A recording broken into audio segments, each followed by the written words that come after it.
My dear students, welcome. Here I am Prasenjit. নমস্কাৰ তোমালোকক গণিত পাঠলৈ স্বাগতম জনাইছো। আজি এই ভিডিঅ'টোত চতুৰ্থ শ্ৰেণীৰ গণিত পাঠ্যপুথিৰ পাঠ নং 6 পূৰণ মাল্টিপ্লিকেশ্যন এই পাঠটোৰ থকা পেজ নং 61 পৰা 63 লৈকে গণিতসমূহ সমাধান কৰি বুজাই দিয়াৰ চেষ্টা কৰা হৈছে। লগতে ইন্ট্ৰোডাকশ্যনো দিয়া হৈছে। তোমালোকে ভিডিঅ'টো সম্পূৰ্ণকৈ চাবা। মৰমৰ ছাত্ৰ ছাত্ৰীসকল, তোমালোকে ইয়াত কি দেখিছে বাৰু? এইবিলাক ষ্ট্ৰ' পাইপ হয় নাই? এতিয়া ষ্ট্ৰ' পাইপ কেইটা ভাগ আছে ইয়াত? 1 2 3 4 নহয় জানো? 4টা ভাগ আছে। কেইটা ভাগ আছে? 4টা ভাগ আছে হয় নাই? এতিয়া প্ৰতিটো ভাগত কেইটাকৈ আছে? 1 2 দুটাকৈ আছে না? প্ৰতিটো ভাগত কেইটাকৈ আছে? প্ৰতিটো ভাগত দুটাকৈ আছে হয় নাই? এতিয়া মুঠতে এই ষ্ট্ৰ' পাইপ কেইটা আছে বাৰু? আমি যোগ কৰো। 2 + 2 + 2 + 2 সমান কেও 8টা নহয় জানো? এতিয়া আমি কিমানটা 2 যোগ কৰিলো? 1 2 3 4 আমি 4টা 2 যোগ কৰিলো হয় নাই? তাৰ মানে 2 + 2 + 2 + 2 আমি 2 পূৰণ 4 বুলিও লিখিব পাৰি। আৰু পূৰণ চিনটোৱে পূৰণ কৰা বুজায়। 2 পূৰণ 4ক আমি 2 4 গুণ বুলি পঢ়ো। অৰ্থাৎ 2 + 2 + 2 + 2 সমান 2 পূৰণ 4 সমান 8। 8ক 2 পূৰণ 4ৰ পূৰণফল বা গুণফল বোলে।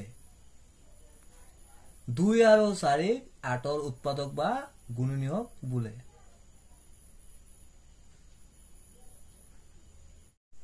মৰমৰ ছাত্ৰ ছাত্ৰীসকল, তোমালোকে কি দেখিছে বাৰু? এইবিলাক মাৰ্বল হয় নাই? ইয়াত কেইটা ভাগ আছে? ইয়াত 1 2 3 তিনিটা ভাগ আছে হয় নাই?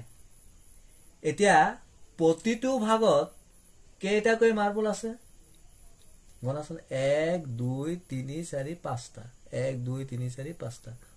1 2 3 4 5টা। তাৰ মানে প্ৰতিটো ভাগত 5টাকৈ মাৰ্বল আছে হয় নাই? তা মুঠতে কিমানটা মাৰ্বল আছে?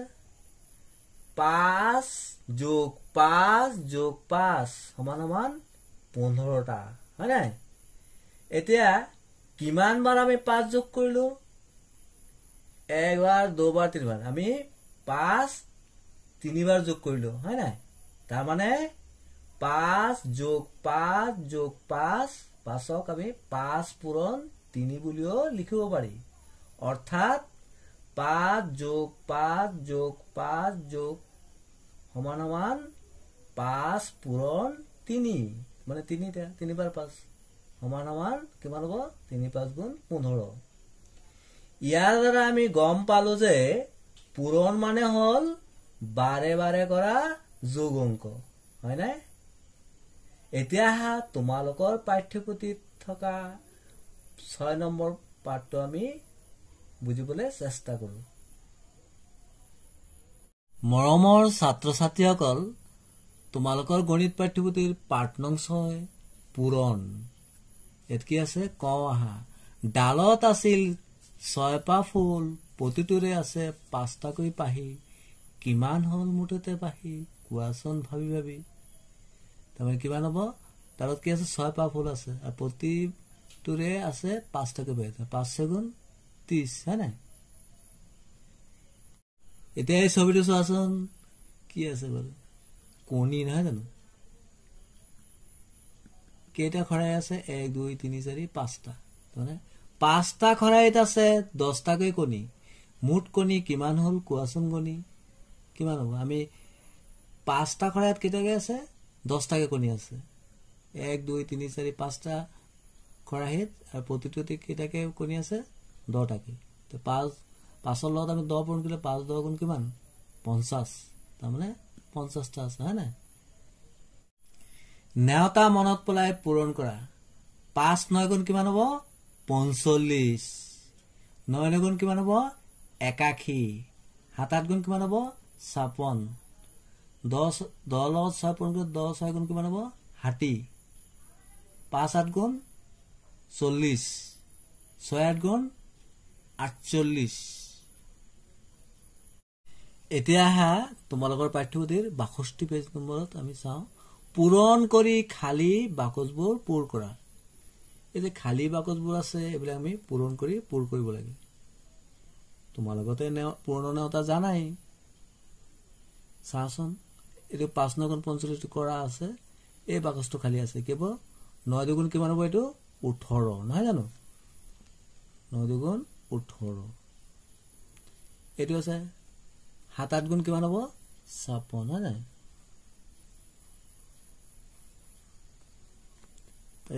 এই বাকচটো খালী আছে এটি কেৱল 3 6 গুণ 18 হয় নাই আৰু বাকচ কোনটো খালী আছে এইটো হয় নাই 4 7 গুণ কিমান হ'ব 28 এই বাকচটো খালী আছে 5 2 গুণ বা 2 5 গুণ 10 এটা এই বাকচটো খালী আছে 3 4 গুণ 12 হয় নাই এই বাকচটো খালী আছে 6 8 গুণ কিমান 48 হয় নাই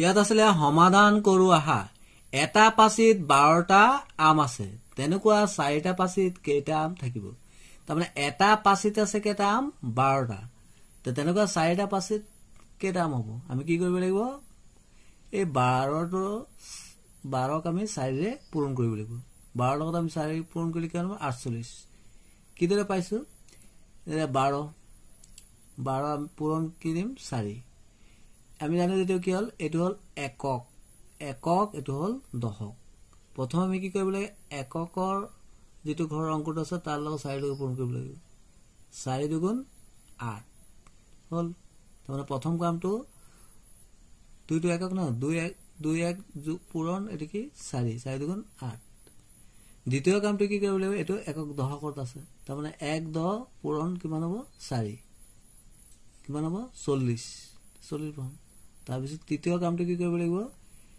এই যে 8 আছে এই 8 ৰ লগত আমি 40 টো যোগ কৰি দিব লাগিব তো মানে 8 ৰ 8 4 4 তাৰমানে কিমান 48 তাৰমানে 4টা পাচিত 48টা আম আছে এতিয়া হা তোমালোকৰ পাঠ্যপুথিৰ 63 পেজত থকা নিজে কৰা 22 ৰ লগত 4 পূৰণ কৰিব 4 2 গুণ 8 প্ৰথমে এককৰ অংকটোৰ লগত কৰিব লাগিব তাৰ পিছত দশকৰ লগত 4 2 গুণ 8 এদৰে কৰিব লাগিব আহাসন আমি বাকিবোৰ কৰিব চেষ্টা কৰো এতিয়া আমি 23 ৰ লগত 2 পূৰণ কৰো প্ৰথমে আমি জানো এটো হল একক একক দশক আমি জানো যে এটো হল এককৰ ঘৰ অংক একক এটো হল দশক প্ৰথমে আমি কি কৰিব লাগিব প্ৰথমে আমি এই এককৰ ঘৰৰ অংকটোৰ লগত 2 লগ পূৰণ কৰো 3 গুণ কিমান 6 তাৰ পিছত আকৌ এই দহৰ ঘৰ অংকটোৰ লগত এটো পূৰণ কৰো 2 গুণ 4 এই দৰে কৰিলে আমি উজুত হৈ যায় এতিয়া 32ক আমি 4 ৰে পূৰণ কৰো আমাৰ প্ৰথম কামটো হল এককৰ লগত পূৰণ কৰিব লাগিব এই যে একক এটো হল একক এটো হল একক এককৰ ঘৰ এটো হল দহকৰ ঘৰ হয় না এতিয়া প্ৰথম কামটো আমাৰ কি এককৰ লগত পূৰণ তমে এককৰ লগত 4 গুণ কিমান 8 আৰু দ্বিতীয় কামটো কি আমাৰ দহকৰ লগত পূৰণ দহকৰ কি আছে 3 3 4 গুণ 12 এতিয়া আমি এটো কৰো 52ক আমি 4 ৰে পূৰণ কৰো 52 প্ৰথমে আমি কি কৰিব লাগে এককৰ লগত পূৰণ তাৰ মানে 4 2 গুণ 8 তাৰ পিছত দহকৰ লগত দহকৰ কি আছে 5 4 5 গুণ 20 এতিয়া এটো কৰো 3 2 গুণ 9 3 6 গুণ 18 এতিয়া এটো কৰো 4 1 গুণ 4 4 1 গুণ 4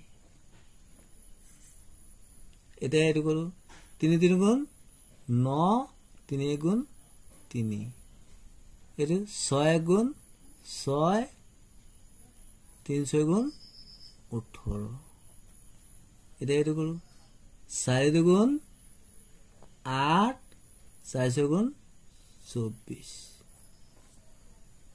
এতিয়া আমি এইটো কৰোঁ এইটো হল একক এইটো হল দশক প্ৰথমে আমি কি কৰিব লাগিব প্ৰথম কামটো হল আমাৰ এককৰ লগত পূৰণ এককৰ লগত পূৰণ 7 2 গুণ কিমান 14 7 2 গুণ 14 বহাব নোৱাৰো 14 তো 1 2 4 14 আমি কি কৰিব লাগিব এককৰ ঘৰৰ অংকটো বহাব লাগিব মানে কিমান 4 বহালো একদম থাকি গল এতিয়া আমি দশকৰ লগত কৰিলে 5 7 গুণ 35 35 থাকি গলে 35 একে 36 364 উত্তৰ My dear students, thanks for watching. See you in my next video.